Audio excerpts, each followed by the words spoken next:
अमंगल वेश अंदर से उतने ही सरल हैं, उतने ही सहज हैं।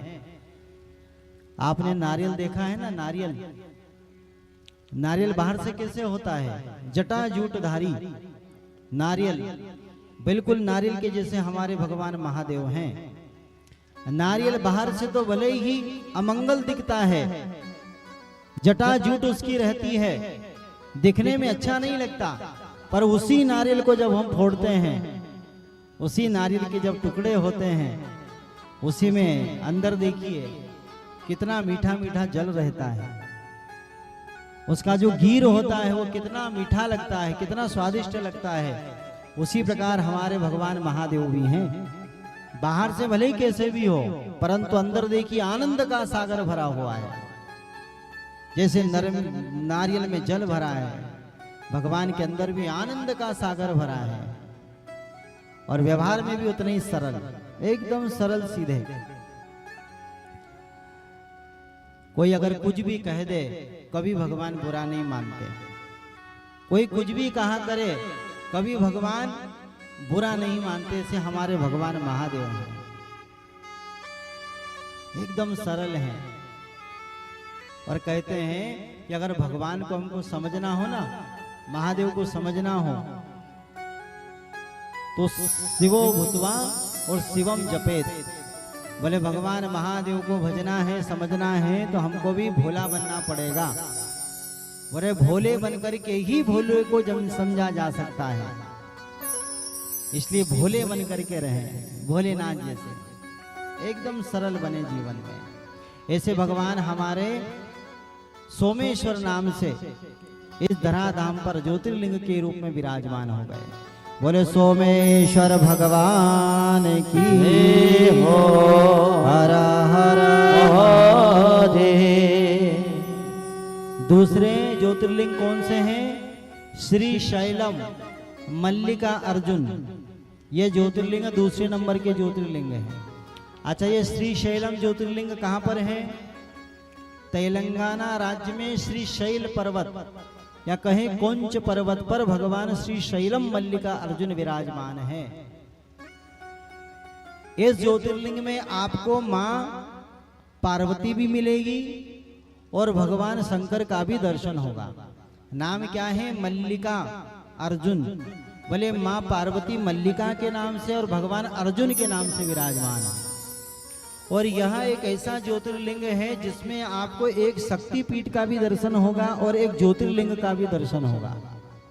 इसलिए समय निकाल करके जाइए और भगवान का दर्शन करिए। ये 12 ज्योतिर्लिंग बाहर नहीं, हमारे भारतवर्ष में है। और वैसे भी देखिए, मनुष्य को क्या करना चाहिए? साल भर काम कीजिए, व्यापार कीजिए, नौकरी करिए, सब कुछ करिए, परंतु साल भर में कम से कम 15 दिन भगवान के तीर्थ के लिए निकालिए और भगवान का तीर्थ करिए। कई ऐसे लोग हैं जिनका पूरा जीवन ही खत्म हो जाता है, बचपन से लेकर के पूरी वृद्धावस्था खत्म हो जाती है, पर वो कभी भारत के भगवान के तीर्थों को नहीं करता। इसलिए समय निकाल करके भगवान के दर्शन भी करिए। जरा देखिए तो सही कि हमारे परमात्मा ने हमारी सृष्टि को कितना सुंदर बनाया है, कितना अच्छा बनाया है। लोग कितने दर्शन के लिए जाते हैं परमात्मा की बनाई हुई चित्रकारी। तो जरा देखिए भगवान ने कैसे चित्रांकन किया है हमारी भारत भूमि का। भगवान का दर्शन करना चाहिए। श्री शैल पर्वत पर भगवान हमारे मल्लिकार्जुन ज्योतिर्लिंग के रूप से विराजमान है। कैसे यहाँ पर आए? बोले जब एक समय गणेश भगवान और कार्तिकेय जी में विवाद हो गया कि पहले शादी मेरी हो, दोनों में विवाद हुआ। माता पार्वती भगवान भोलेनाथ ने शर्त रखी, जो पहले 7 बार पृथ्वी का परिक्रमा करके आएगा उसी का विवाह होगा। भगवान गणेश ने अपने माता पिता की परिक्रमा लगा करके हमको यह सिखा दिया कि माता पिता के चरणों में ही चारों धाम है, या माता पिता के चरणों में ही ब्रह्मांड का सुख है। यह हमको सिखाया, शिक्षा दी भगवान ने। क्योंकि बुद्धि के दाता है ना भगवान गणेश,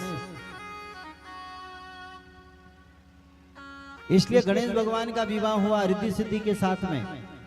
तो कार्तिकेय जी को बड़ा बुरा लगा कि मैं तो अभी बेटा हूं बड़ा और छोटे का विवाह हो गया, और मेरे माता पिता ने मेरा विवाह नहीं किया, छोटे का विवाह कर दिया। इसलिए नाराज होकर के कार्तिक भगवान कैलाश से कौंच पर्वत पर आ गए तेलंगाना राज्य में, और वहां पर रहने लगे। माता पार्वती भगवान भोलेनाथ अपने पुत्र को मनाने के लिए गए कि चलो मना करके लाए अपने पुत्र को। जैसे कार्तिकेय जी को पता चला कि मेरे माता पिता मुझे मनाने के लिए आ रहे हैं, ले जाने के लिए आ रहे हैं, उसी वक्त वहां से फिर कार्तिकेय जी महाराज और दक्षिण भारत की ओर चले गए। भगवान भोलेनाथ माता पार्वती को कौंच पर्वत पर मिले ही नहीं भगवान। वापस आने लगे तो वहां पर भी कुछ भक्त लोग रहते थे भगवान के। भक्त लोगों ने कहा, प्रभु क्या कार्तिक ही आपकी संतान है? क्या हम आपकी संतान नहीं है? अगर आप आए हो दोनों तो आप यहीं पर विराजमान हो जाइए, वापस मत जाइए। भगवान ने कहा कैलाश पर जाना तो पड़ेगा, परंतु हमारा ही हम दोनों का रूप यहाँ पर ज्योतिर्लिंग के रूप में यहाँ पर प्रतिष्ठित रहेगा, जिसमें स्वयं पार्वती शक्ति के रूप में, श्रद्धा के रूप में, और मैं स्वयं विश्वास के रूप में यहाँ पर विराजमान रहूंगा। तब से हमारे भगवान महादेव कौंच पर्वत पर श्री शैलम मल्लिकार्जुन ज्योतिर्लिंग के रूप से विराजमान हो गए। बोल हरा हरा महादेव। ऐसा भी कहा जाता है देवी भागवत पुराण के अनुसार कि जब माता सती ने अपना पूरा देह त्याग दिया और वह देह अग्नि से जल रहा था, तब भगवान शंकर ने अपनी सती को जलते हुए उठाया, शरीर को उठाया और हर जगह भ्रमण करने लगे। तो माता सती का जो कटी भाग है वो इसी कौंच पर्वत पर गिरा था, जहां पर माता का शक्ति पीठ बना। इसलिए यहाँ पर शक्ति पीठ भी है और ज्योतिर्लिंग भी है। इसलिए यहाँ पर मैया मल्लिका के नाम से और भगवान अर्जुन के नाम से यहाँ पर प्रतिष्ठित है। ऐसे भगवान महादेव का यह दूसरा ज्योतिर्लिंग हमारे भारत भूमि पर प्रतिष्ठित हुआ। महादेव भगवान की जय हो। हर हर महादेव। तीसरे ज्योतिर्लिंग कौन से हैं? उज्जैनियम महाकालम। बोले हमारे महाकाल भगवान तीसरे ज्योतिर्लिंग हैं, और महाकाल की बहुत महिमा है बंधु, बहुत महिमा है। ये कालों के काल है। जो महाकाल का भक्त हो जाता है उसका काल भी कभी कुछ नहीं बिगाड़ता, क्योंकि महाकाल के भक्त कहते हैं अकाल मृत्यु वो मरे, जो काम करे चांडाल का, और काल भी उसका क्या बिगाड़े, जो भक्त हो महाकाल का। ये काल भी इसका कुछ नहीं बिगाड़ सकता, जो भक्त हो महाकाल का। ऐसे हमारे महादेव भगवान महाकाल के रूप में अवंतिकापुरी में विराजमान है। तो आइए सभी जने चलते हैं महाकाल की नगरी। अवंतिकायां विहितावतारम् मुक्ति प्रदानाय च सज्जनानाम् अकाल मृत्यो परिणर्थार्थ महाकाल महासुरेशम। जो अकाल मृत्यु को भी दूर कर दे, ऐसे हमारे भगवान महाकालेश्वर है। महाकालेश्वर कैसे यहाँ पर आए? बोले यहाँ पर भगवान काल के रूप में आए थे। क्यों आए? बोले अपने भक्तों की रक्षा करने के लिए। प्राचीन काल में यहाँ पर अवंतिकापुरी में एक ब्राह्मण रहते थे। उन ब्राह्मण के 4 पुत्र थे, और 4 पुत्र ही भगवान महादेव के परम भक्त थे। एक समय इसी अवंतिकापुरी पर एक दूषण नाम के दैत्य ने आक्रमण किया, और आक्रमण करके मन में ऐसा विचार इसका था कि इस अवंतिकापुरी का राजा मैं बनूंगा, मैं यहाँ का राजा।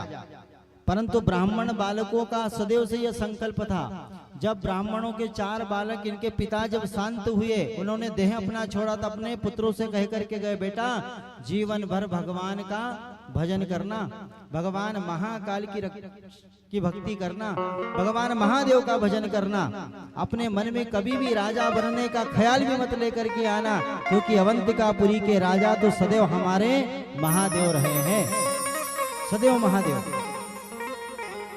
अपने पिता के वचन पर अडिग रहे बालक। दूषण दैत्य ने जब इनके ऊपर आक्रमण किया, आक्रमण करके 4 पुत्रों को, ब्राह्मण पुत्रों को बंदी बना लिया, बंदी बना करके जेल में बंद कर दिया और कहा कि मैं तुम्हें मारूंगा और अवंतिकापुरी का राजा मैं बनूंगा। ब्राह्मण बालकों ने कहा कि जन्म और मृत्यु ये परमात्मा के हाथ में है, तो हमें क्या मारेगा दूषण, कितना भी तू प्रयत्न कर ले, मरना होगा, मरना तो कल है और आज भी है। चारों भाइयों ने मिलकर के ऐसा विचार किया, भैया हमें मरना तो है, क्यों ना हम भगवान का भजन करें, अंत समय में भगवान महादेव का भजन करेंगे तो भगवान की प्राप्ति होगी।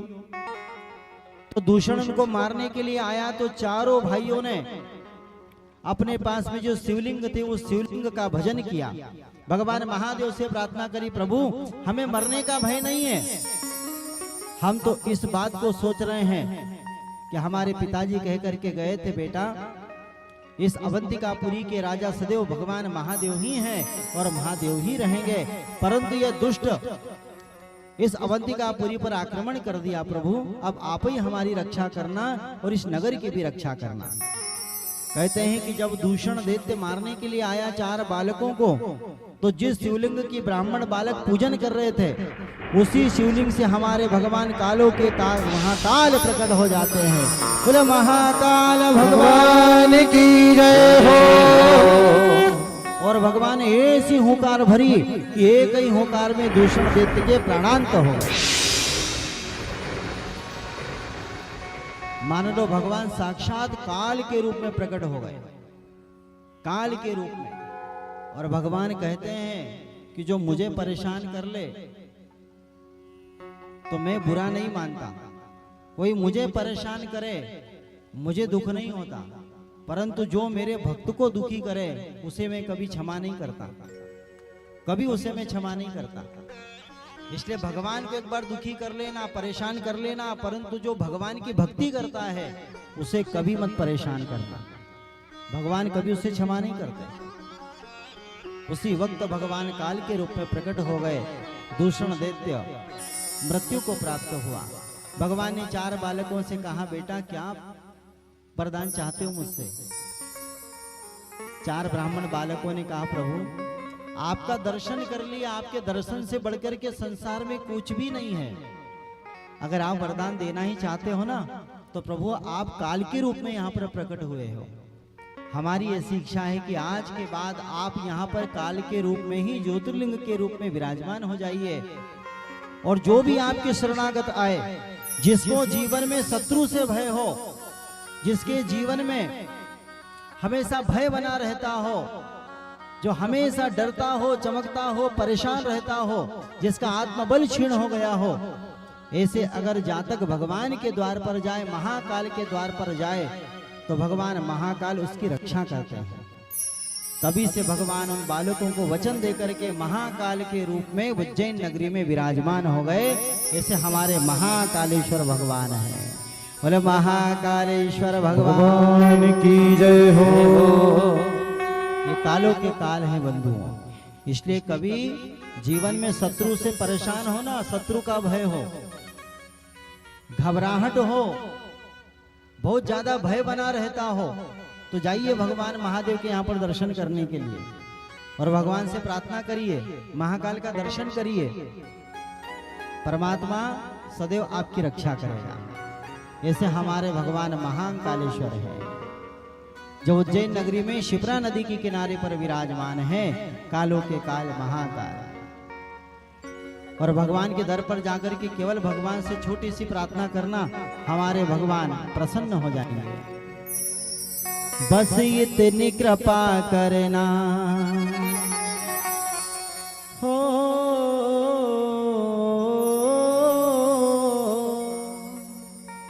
महादेव की जा पर दर पर जाकर के बस इतनी प्रार्थना करना, बस इतनी कृपा करना मेरा वक्त सुधर जाए। ओ बस इतनी कृपा करना मेरा वक्त सुधर जाए। बस इतनी कृपा करना मेरा वक्त सुधर जाए। बस इतनी कृपा करना मेरा वक्त सुधर जाए। और भगवान से कहना, उज्जैन में पहुंचूं तो, उज्जैन में पहुंचूं तो महाकाल नजर आए। उज्जैन में पहुंचूं तो महाकाल नजर आए। उज्जैन में पहुंचूं तो महाकाल नजर आए। उज्जैन में पहुंचूं तो महाकाल नजर आए। बस इतनी कृपा करना मेरा वक्त सुधर जाए। बस इतनी कृपा करना मेरा वक्त सुधर जाए। बस इतनी कृपा करना मेरा वक्त सुधर जाए। बस इतनी कृपा करना मेरा वक्त सुधर जाए। बस इतनी कृपा करना मेरा वक्त सुधर जाए। बस इतनी कृपा करना मेरा वक्त सुधर जाए। बस इतनी कृपा करना मेरा वक्त सुधर जाए। बस इतनी कृपा करना मेरा वक्त सुधर जाए। उज्जैन में पहुंचूं तो, उज्जैन में पहुंचूं तो महाकाल नजर आए। उज्जैन में पहुंचूं तो महाकाल नजर आए। उज्जैन में पहुंचूं तो महाकाल नजर आए। उज्जैन में पहुंचूं तो महाकाल नजर आए। जहाँ जहाँ भी देखो महाकाल नजर आए। जहाँ जहाँ भी देखो महाकाल नजर आए। जिधर जिधर भी देखो महाकाल नजर आए। जिधर जिधर भी देखो महाकाल नजर आए। उज्जैन में पहुंचूं तो महाकाल नजर आए। उज्जैन में पहुंचूं तो महाकाल नजर आए। उज्जैन में पहुंचो तो मेरा बाबा नजर आए। उज्जैन में पहुंचूं तो मेरा बाबा नजर आए। उज्जैन में पहुंचो तो मेरा बाबा नजर आए। बस इतनी प्रार्थना करना महादेव से। महाकाल जाओ, जहाँ जहाँ पर भी देखो हमारे महाकाल नजर आते हैं। ऐसे हमारे बाबा महाकाल उज्जैन नगरी में विद्यमान हो गए। आज भी भक्तों पर बड़ा ही अनुग्रह करते हैं हमारे महादेव। कभी समय मिले ना तो महाकाल जाइए भगवान का दर्शन करने के लिए, बहुत आनंद आएगा। ये हमारे भगवान तीसरे ज्योतिर्लिंग के रूप में विराजमान हुए। इनके बाद में नंबर आता है चौथा नंबर। चौथे नंबर पे कौन है? ओमकारेश्वर महादेव। ओमकारेश्वर ज्योतिर्लिंग। ओमकारेश्वर ज्योतिर्लिंग कहाँ पर है? मध्य प्रदेश की पावन भूमि पर नर्मदा जी के किनारे हमारे भगवान ओमकारेश्वर विराजमान हैं। और ओमकारेश्वर कहाँ पर विराजमान है? नर्मदा और कावेरी नदी के संगम पे। आज भी आप जाएंगे तो मां नर्मदा और कावेरी का संगम आपको मिलेगा। जिस पर्वत पर हमारे ओमकारेश्वर भगवान विराजमान है, आज भी उस पर्वत का आकार ओम आकार है। कभी जाइए दर्शन करने के लिए, बिल्कुल हमारे नजदीक पड़ता है। और कभी हमारे उधर जाइए ना ओमकारेश्वर का, हमारे आश्रम पर आप जरूर आइए। निमड़ी वासी सभी आप सादर आमंत्रित हैं। जब भी आना हो, जब हमारे आश्रम पर आइए। और बहुत पावन स्थान है, बहुत सिद्ध क्षेत्र है मां नर्मदा का। और मां नर्मदा की तो बहुत महिमा गाई है। जैसे 18 पुराण है ना, शिव महापुराण है, भागवत महापुराण है, रामचरितमानस है, विष्णु पुराण है, गणेश पुराण है, नारद पुराण है, अग्नि पुराण है। ऐसे ही मां नर्मदा का एक पुराण है 18 पुराणों में, नर्मदा महापुराण। और नर्मदा महापुराण की बहुत महिमा है बंधुओं, जैसे शिव महापुराण की महिमा है। और नर्मदा जी से जो नर्मदेश्वर महादेव निकलते हैं, इनकी भी बहुत महिमा है। और आप बड़े धन्य और भाग्यशाली हो कि आपके ग्राम के मंदिर में नर्मदेश्वर महादेव विराजमान हो रहे हैं। इसलिए जब हमसे नीरज भाई, विपिन भाई सबने पूछा था कि गुरुजी यहाँ पर कौन से शिवलिंग रखे जाए, तो हमने इनको कहा था कि आप नर्मदेश्वर रखिए। और हमें भी बड़ी प्रसन्नता हुई कि आपके यहाँ पर इतनी दूर से लेने के लिए गए। बताइए यहाँ से मध्य प्रदेश कितना पड़ता है, कितना दूर है यहाँ से, फिर भी ये लोग सब प्रयास करके समिति वाले, कमेटी वाले वहां पर गए और भगवान नर्मदेश्वर लेकर के आए। जहाँ पर नर्मदेश्वर रहते हैं वहां पर भगवान महादेव की कृपा तो होती ही है, परंतु जहाँ पर नर्मदेश्वर विराजमान है वहां मां नर्मदा की भी अनंत कृपा बनी रहती है। नर्मदेश्वर महादेव भगवान, बड़ी महिमा है इनकी। नर्मदेश्वर भगवान अर्थात ओमकारेश्वर भगवान ओमकार जी में कैसे आए, कथा सुनते हैं। एक बार नारद जी विंध्याचल पर्वत के यहाँ पर गए और विंध्याचल पर्वत ने बड़ा मान सम्मान किया नारद मुनि का। नारद मुनि बड़े प्रसन्न हो गए। नारद मुनि ने कहा, विंध्याचल तुम्हारी सेवा से मैं बहुत प्रसन्न हुआ, परंतु विंध्याचल अभी मैं सुमेरु पर्वत के यहाँ से आ रहा हूँ, और सुमेरु पर्वत की जो ऊंचाई है ना वो तुमसे बहुत ऊंची है। तुम्हारे पास सब कुछ तो है, सेवा का भाव भी अच्छा है, संतों के प्रति मान भी अच्छा है, परंतु तुम्हारा आकार थोड़ा छोटा है। विंध्याचल ने कहा कि प्रभु आप मुझे रास्ता बताइए ना, मेरा आकार कैसे बड़ा हो। बोले एक काम करो, तुम्हारे यहाँ पर कावेरी और नर्मदा का संगम है, वो संगम पर बैठ करके महादेव की तपस्या करो। मुझे विश्वास है महादेव प्रसन्न हो जाएंगे, तुम्हें वरदान देंगे, और वरदान में मांग लेना कि सुमेरु पर्वत के जैसा मुझे भी विशाल काय शरीर दीजिए। विंध्याचल ने ऐसा ही किया। विंध्याचल ने कावेरी और नर्मदा के संगम पर तप किया भगवान महादेव का, और भगवान महादेव से प्रार्थना करी। भगवान महादेव से कहने लगे, प्रभु आपने सब पर अपनी कृपा करी है, तो मुझ पर भी आपकी अपनी कृपा करिए नाथ। भगवान ने संगम पर विंध्याचल को अपना दर्शन दिया। भगवान महादेव प्रकट हो गए। भगवान महादेव ने कहा, विंध्याचल क्या मांगना चाहते हो। बोले प्रभु मेरा आकार भी सुमेरु पर्वत के जैसा हो।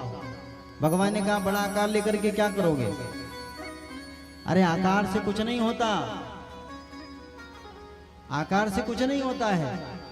आकार का क्या है, आज ही कल नहीं रहेगा। परंतु विंध्याचल एक होता है आकार, या कहे कि प्रतिष्ठा, और एक होता है बड़ा नाम। तो बताइए तुमको क्या चाहिए।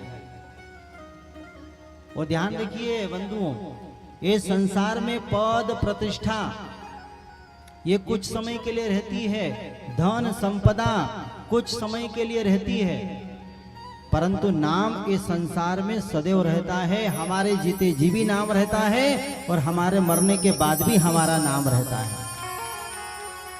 नाम की महिमा है बंधुओं। आकार का क्या है, पद प्रतिष्ठा का क्या है, धन वैभव का क्या है। आज हमारे बीच में राम जी हैं क्या, है हमारे बीच में राम नहीं है, फिर भी आज हम राम को नहीं, राम के नाम को जानते हैं। राम जी के नाम की महिमा है। शरीर लेकर के आए थे, शरीर का क्या है, आज है कल नहीं है, परंतु इस संसार में आए हैं तो शरीर के द्वारा इस संसार में कुछ ऐसा काम करके जाओ कि हमारा शरीर चला जाए, पर लोगों के दिलों से हमारी याद और हमारा नाम कभी नहीं जाए। ऐसा कर्म करना चाहिए मनुष्य को।